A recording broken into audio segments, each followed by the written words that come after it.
வணக்கம்.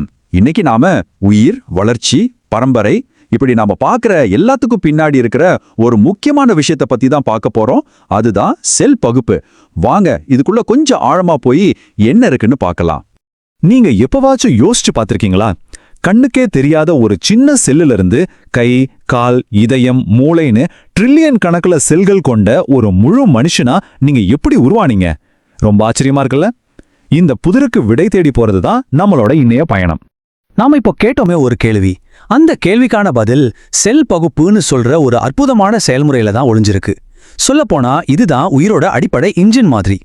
ரொம்ப சிம்பிளா சொல்லணும்னா, செல் பகுப்புங்கிறது ஒரு தாய் செல் ரெண்டா பிரிஞ்சு ரெண்டு புது செல்களை உருவாக்குறது தான். இந்த விஷயம் நம்ம உடம்புல ஒவ்வொரு செகண்டும் நடந்துகிட்டே இருக்கு. ஆமா, நீங்க இதை கேட்டு முடிக்கிறதுக்குள்ளேயே உங்க உடம்புல பல கோடி புது செல்கள் உருவாகி இருக்கும். இப்படி தொடர்ந்து செல்கள் பிரியறதால தான் நாம வளர்றோம், நமக்கு ஏற்படுற காயங்கள் எல்லாம் குணமாகுது. மொத்தத்துல உயிரினங்கள் தங்களோட இருப்பை தக்க வச்சுக்குது. சரி, ஒரு செல் எப்படி பிரியணும்னு அதுக்கு எப்படி தெரியும்? அதுக்கான இன்ஸ்ட்ரக்ஷன்ஸ்லாம் எங்க இருக்கு?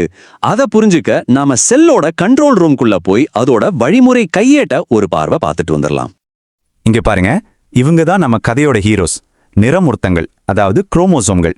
இவங்க தான் ஒரு செல்லோட மொத்த ஜெனட்டிக் தகவலையும், அதாவது அதோட முழு ப்ளூ பிரிண்ட்டையும் தங்களுக்குள்ள பத்திரமா வச்சிருக்காங்க. இந்த படத்துல பாத்தீங்கன்னா செல்லோட கண்ட்ரோல் சென்டரான உட்கரு, அதாவது நியூக்ளியஸை நாம பார்க்கலாம். அதுக்குள்ளே தான் நம்மளோட மரபணு ப்ளூ பிரிண்டான நிறமூர்த்தங்கள் ரொம்ப பாதுகாப்பா இருக்கு. செல் பிரியறதுக்கு தயாராகும் போது இந்த படத்துல காட்டுற மாதிரி நிறமூர்த்தங்கள் ஒன்னு சேர்ந்து ஜோடி ஜோடியா நிற்கும். இந்த செல் பிரியறதுக்கு ரெண்டு ரொம்ப முக்கியமான நோக்கங்கள் இருக்கு. ஒன்னு நம்மள உருவாக்குறதுக்கு, இன்னொன்னு நம்ம வம்சத்தை உருவாக்குறதுக்கு. அது என்னன்னு விரிவா பார்க்கலாமா? செல் பகுப்புல ரெண்டு முக்கியமான வகை இருக்கு. முதல் வகை மைட்டோசிஸ். இது நம்ம உடல் வளர்ச்சிக்கு, நம்ம தோல்ல ஏற்படுற வெட்டுக்காயம் மாதிரி விஷயங்களை சரி செய்யறதுக்கு உதவுது. இந்த செயல்முறை அதோட கட்டுப்பாட்டை இழக்கும் போதுதான் கேன்சர் மாதிரி பிரச்சனைகள் வருது. ரெண்டாவது வகை மியோசிஸ். இது நம்ம மரபணு தகவலை அடுத்த தலைமுறைக்கு கொண்டு போற இனப்பெருக்க செயல்களை மட்டும் உருவாக்குது. இதுதான் உயிரினங்களோட தொடர்ச்சியை உறுதி செய்யுது. இப்போ இந்த சின்ன செல்லுக்குள்ள நடக்கிற விஷயத்த நம்மளோட, அதாவது மனிதர்களோட தொடர்பு படுத்தி பார்ப்போம். இந்த செல் பகுப்பு எப்படி நம்ம ஒவ்வொருத்தரையும் ஒரு தனித்துவமான ஆளா உருவாக்குது? இந்த நம்பரை பாருங்க, 46. இது ஒரு மேஜிக் நம்பர் மாதிரி. இதுதான் நம்மளோட ஜெனட்டிக் ப்ளூ பிரிண்டோட மொத்த பக்கங்களோட எண்ணிக்கை.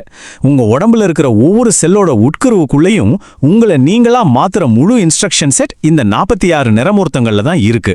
ஆனா ஒரு நிமிஷம், இந்த 46 நிறமூர்த்தங்களும் தனித்தனியா சிதறி கிடக்கல. அதுங்க ரொம்ப அழகா 23 ஜோடிகளா பிரிக்கப்பட்டிருக்கு. ஒவ்வொரு ஜோடிலையும் இருக்கிற நிறமூர்த்தங்கள் ஒரே மாதிரியான தகவல்களை வச்சிருக்கோம்.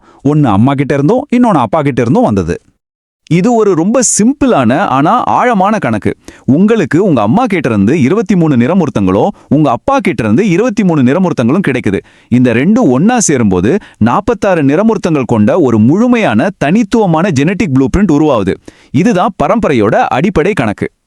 நாம எல்லாருமே ஒரே மாதிரியான 46 நிறமூர்த்தங்கள் கொண்ட ப்ளூ பிரிண்ட்டை தான் ஃபாலோ பண்றோம்னா, அப்புறம் ஏன் நம்ம ஒவ்வொருத்தரும் இவ்வளோ வித்தியாசமாவும் தனித்துவமாவும் இருக்கோம்?